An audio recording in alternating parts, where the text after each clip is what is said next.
If you're a smart analytical man, you may have things in your life that you know you should do, but you may be avoiding them unconsciously and calling it procrastination, convincing yourself that you just don't have the right strategy to start. But actually, this usually happens because of a rule called I'll embarrass myself if I try. So in this video, I'm going to talk to you with a quick presentation I put together about why smart men avoid the things they want the most, and how this rule, I'll embarrass myself if I try, gets installed, and steps on how you can remove it.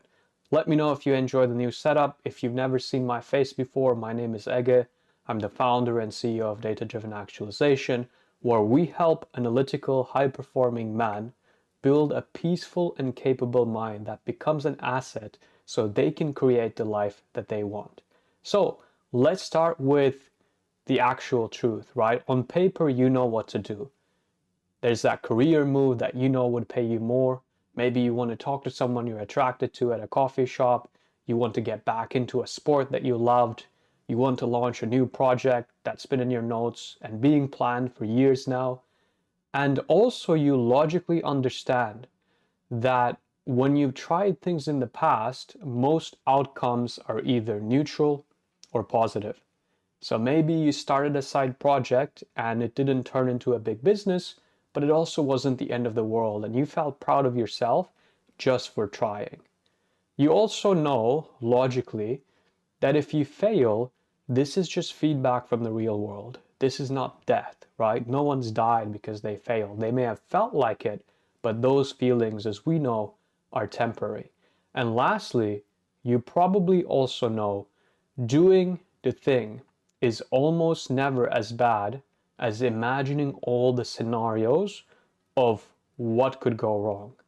And yet, you find yourself stuck scrolling on your phone instead of doing the things that you know you should be doing.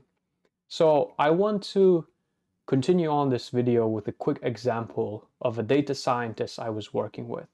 So this client I was working with is in his mid-20s or mid-30s actually, and he's built himself a solid income. He's been praised for his work, right? He's not just starting out in the corporate life. He's been working and advancing through the corporate ladder for some time. So he has real life proof that his work is important for people and people like the work that he does.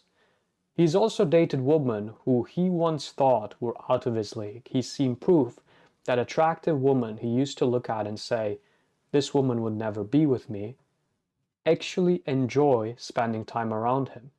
He also has a good friend group and a decent life overall.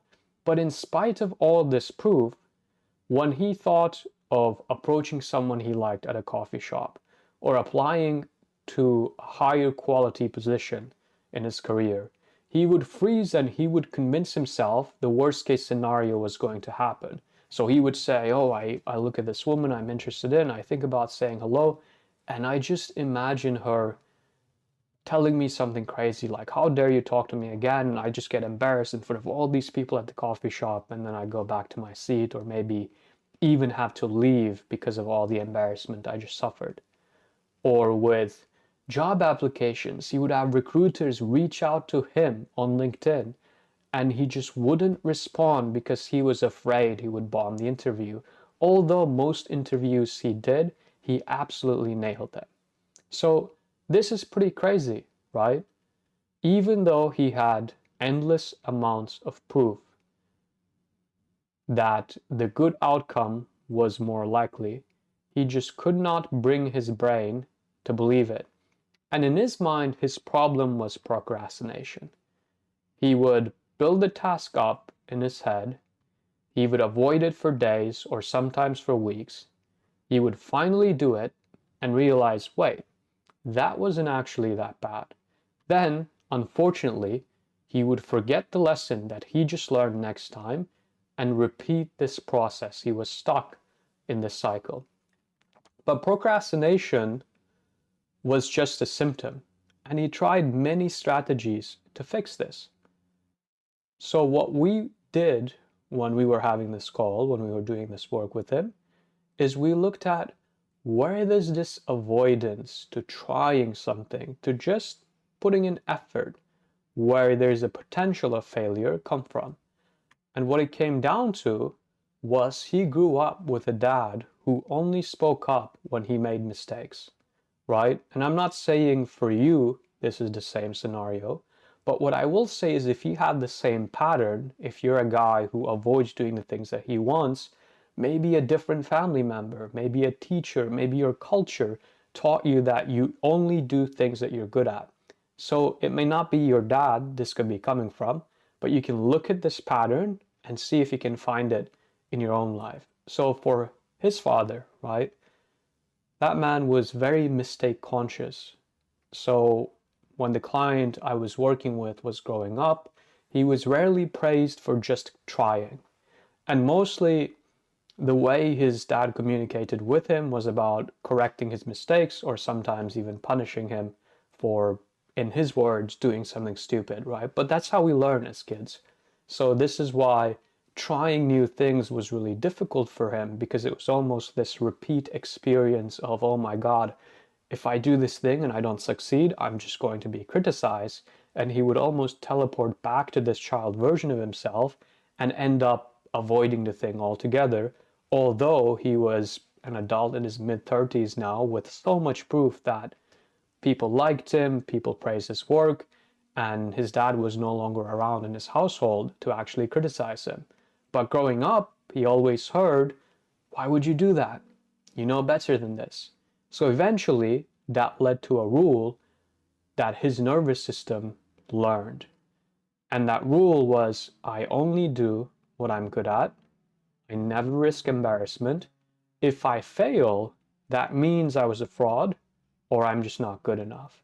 So here's how we let go of this pattern. First, we asked him, and by when I say me, I mean me, but this was a collective experience, right? First, we asked, were you born into the world with this pattern? With a lot of limiting beliefs, it's not like we were born into the world and immediately God said, oh, this is the belief you have now and you're going to deal with this all your life, right? In that sense, we all start from equal footing. So then we went a little bit deeper. Or did this pattern show up after years of growing up with a dad who only spoke up when you messed up? Would you have built the same rule with a warm and encouraging dad that actually said, hey, it's okay you made a mistake, this is a normal part of learning, right? Or that maybe even encourage you to do things just for fun, not only for academics, not only for good grades, not only for being competent, but just for the pure sake of enjoyment. And again, the goal here is not to say, oh my God, all these limiting beliefs are the fault of my mom, my dad, my culture, my upbringing. If we do that, we actually lose our own power to create the change that we want in our lives. But it's to simply understand that this belief, this pattern came from somewhere, and it's not actually who you are. So then the next step we do is we give this belief back.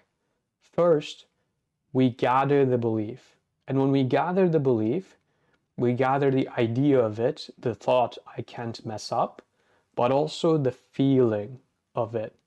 Maybe when I have the thought of I can't mess up, I also feel like almost throwing up. That just feels so disgusting. And I also feel some tension and tightness in my chest, right? So imagine taking the cognitive experience, the experience of the mind, the affective experience, the emotions that come with this thing, and then also the sensorial experience where you're tightening up in your body, and putting all of this into a ball around wherever the sensation is coming up. And imagine this ball, you just take it out of your body. And once you take it out, recognize how it's like to hold this ball in your hands instead of having it inside yourself. Just really feel into the difference that creates in your experience. And when you feel like you've gathered what you can, hand it back to the person this belief came from. So in his case, This was giving the belief back to his dad. And as you do that, you can say, this belief isn't mine. It came from you. I don't need to carry it anymore. Here it is. And when you do that, that experience is no longer a part of your reality. So you're in the same world, you have the same tasks that you need to do, but you have a completely different story attached to the same experience. You no longer see approaching someone you're interested in or applying to a job position and maybe not hearing back as a judge of your character. You simply see it as an action that's a win because you tried. So again, I want to show proof that this process works. So this is what he actually said after the call. And you can pause this frame and look into it if you want, but I would pay attention to especially the second paragraph here, where he talks about, after I gave the belief back to my dad, I felt way better, like a giant weight had been lifted off my shoulders. So you see, there's a sensorial difference here, right? I feel like now I don't have to worry about getting negative feedback in these situations. They're learning experiences that I can apply in these situations. They're learning experiences that I can apply in the future to improve. So look at what changed. Giant weight lifted off the shoulders, and then a change in thinking. Now, these are not judge of my character. This is learning experience I can apply in the future to improve. I can take more chances because I don't need to worry about other people's approval. Change in behavior. I only need to worry about how I feel about myself. So instead of handing his self-esteem to external outcomes, now he's finding it more within himself. I'm only getting older and I'm tired of life passing me by. I'm no longer going to live with the pain of regret and engage in avoidance behaviors when there's a life out there to be lived. So great boundary setting with himself as well, which again is extremely, extremely good. Now, if you resonate with this, here is a 7-day test you can run. Pick one domain: career, social skills, sports, health, side project, and when the belief shows up, I'll just embarrass myself. It's not worth trying. If I try, this is going to end up horribly. Write out the situation in one sentence. Write the exact thought and note down whose voice it sounds like. Is it your mom? Is it your dad? Is it your culture? Then take the smallest action anyway. This is not going to be as deep of a healing experience as what we can do on a call, but this will show you through day-to-day proof that when you recognize this story isn't yours to begin with, you actually had the permission to experiment with your own actions instead of feeling paralyzed. And then lastly, at the end of the day, ask yourself, what actually happened? How bad was it from 1 to 10 versus what my mind was predicting?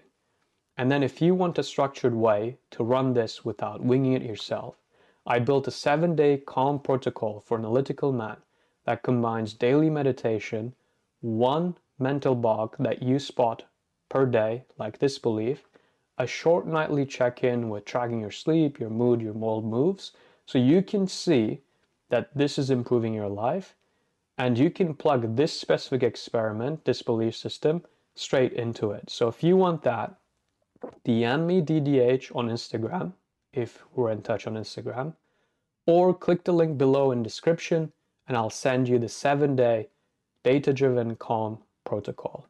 If you enjoy this video, make sure to actually take action on what we talked about, because that's what I care about the most. Thanks for watching, and I will see you in the next one.